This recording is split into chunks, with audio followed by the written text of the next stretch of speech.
네, 하이퍼젠더 에필로그 2030과 함께 다시 짜야 하는 한국 보수의 서사. 이 책을 쓰는 동안 가장 자주 떠올랐던 장면은 두 개였다. 하나는 서울 광화문, 다른 하나는 광주 봉선동이다. 여의도에서는 123 비상계엄과 탄핵 전국을 거치며 6070 세대와 2030 세대가 함께 세이브 코리아를 외쳤다.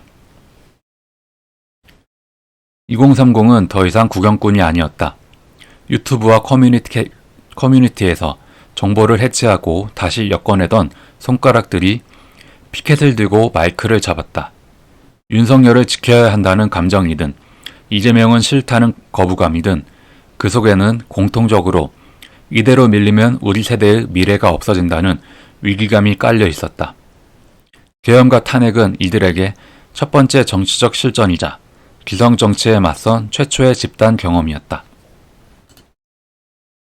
광주 봉선동은 또 다른 가능성을 보여주었다. 윤석열 후보의 광주 전체 득표율은 12.7%에 그쳤지만 광주의 강남이라 불리는 봉선 2동 제5투표소에서는 39.1%를 기록했다.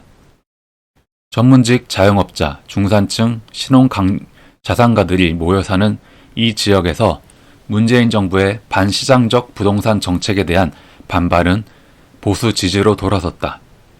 광주 청년층을 대상으로 한 조사에서 국민의힘 후보가 20대 남성에게서 1위를 기록한 사례는 우연처럼 보이지만 실은 호남 내부 2030의 반중 시장주의, 실력주의 감각이 깨어나고 있다는 신호였다.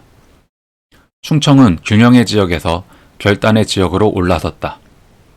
오랫동안 캐스팅 보트로만 호출되던 충청은 장동혁이라는 인물을 매개로 영남 충청 연대의 중심에 섰다. 영남의 안정적 보수성과 충청의 합리적 중도성이 결합할 때 비로소 보수가 전국 정당으로 도약할 수 있다는 오래된 명제가 이제야 비로소 현실적인 이야기로 들리기 시작했다. 이 연대 위에서 2030은 더 이상 보수를 이해하지 못하는 세대가 아니라 실용주의와 공정을 매개로 우파 재편을 요구하는 세대로 등장하고 있다. 광주와 충청 그리고 2030 이 세 단어는 앞으로 한국 보수가 다시 서려면 반드시 함께 불러야 할 이름들이다. 그동안 한국 보수의 서사는 대체로 두 축이었다.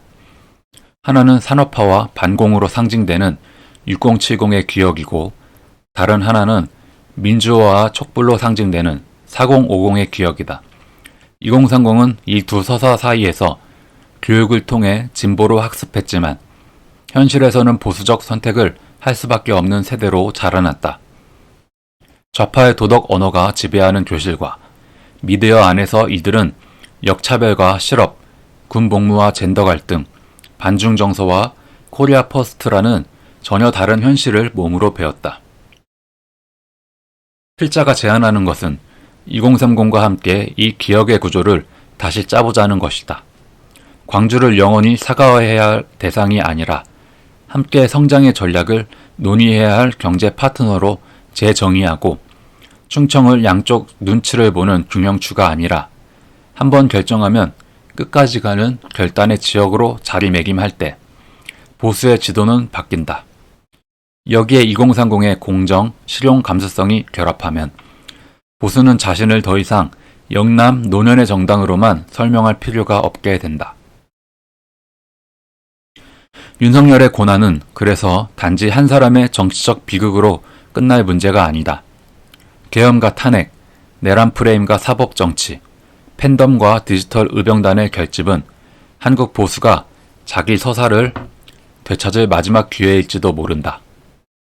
더 이상 박근혜, 이명박, 윤석열을 부끄러워하며 좌파의 언어로 자기 정당성을 설명할 것이 아니라 무엇이 잘못됐고 무엇이 옳았는지를 스스로 정리한 뒤 고난의 서사를 통합의 에너지로 바꾸어야 한다. 그 과정에서 2030은 보수를 가르는 잣대가 아니라 보수가 스스로를 시험받는 기준이 될 것이다. 2030이 이 정당은 우리를 파트너로 인정한다고 느끼면 보수는 다시 성장할 수 있다. 반대로 또 한 번 이용당했다고 느끼면 그때의 손실은 단순한 한 번의 선거 패배로 끝나지 않을 것이다. 앞으로 10년 한국 보수가 써야 할 서사의 첫 문장은 아마도 이런 말에 가까울 것이다. 우리는 과거를 부정하지 않고 과거에 머물지도 않겠다. 우리는 2030과 함께 광주와 충청과 함께 이 나라의 다음 이야기를 쓰고자 한다. 이 책은 그 이야기를 시작하기 위한 초안에 불과하다. 진짜 서사는 이제 광장에서, 의회에서, 지역과 온라인 커뮤니티에서, 그리고 각자의 일상 속에서 2030과 함께 다시 쓰여야 한다. 네. 하이퍼젠더 에필로그였습니다.